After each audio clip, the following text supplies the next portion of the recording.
I was born on a beautiful day in October in Cluj, a city in Romania, during the Communism period, when the Soviet power was still making its oppressive presence felt in the country. During that time, anyone capable of working was obligated by law to work for the state. Private property was a thing of the past. When people weren't working, people were obligated to participate in social and political activities. These were so-called volunteer activities, but if you didn't volunteer, you went to jail. These activities were diabolically engineered in order to prevent people from having free personal time. We were all supposed to obey the state and do as we were told. Citizens were forced to join the Communist Party. Romanian society was governed only by fear and terror. Slowly, even religion was replaced by atheist ideologies. Faith was forbidden, God existence was denied, and spirituality wasn't even a word you could find in the dictionary. No one talked about spiritual things. Instead, we had to learn many patriotic songs. We were constantly told about youth communist political organization, and especially about our supreme father, Nicolae Ceausescu. Ceausescu, who at that time was called the most loved of human beings, was the supreme power in Romania. He cut and hung people left and right without having to suffer the consequences of his crimes. Slowly, people drifted away from their belief in God. During the religious holidays such as Christmas and Easter, Ceausescu would hire informers to spy on people, especially those who were part of the Romanian Communist Party. If people were caught going to church or doing other religious activities, they would be severely punished. Instead, religious was replaced by traditions. Religious holidays became reason for partying. As a result, a huge part of the Romanian population lost their religious faith and any remaining focus on spirituality.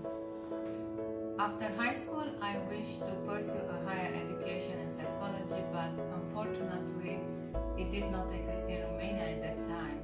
So all courses related to psychology had been suspended since 1975. Ceausescu has ordered cancellation of all institutes on psychological profile. Such activities were discouraged so as to prevent the population from thinking about themselves individually and instead become a thoughtless workforce. Yes, that's what I remember.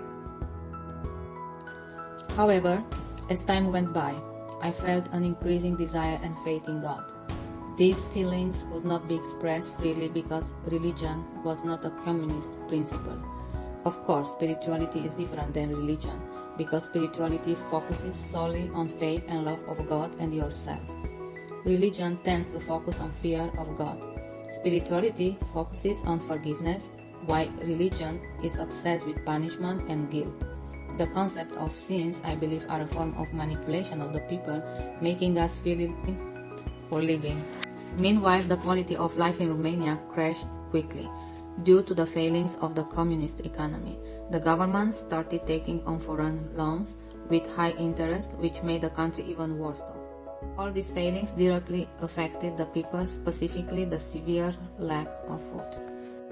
Each person was given a monthly allocated portion, which was barely enough bread, sugar, oil, and others to live off for a month.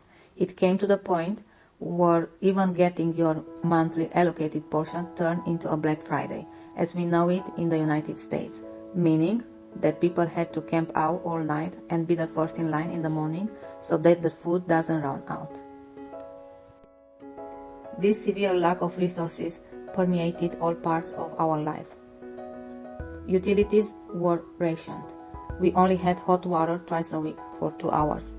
There was only one TV channel each night from 7 to 9 p.m., where they aired propaganda and patriotic programs lauding the Communist Party. Gas was rationed as well. Also, you could only drive 2 weekends per month, depending on your license number. Licenses ending in an odd number drove this weekend.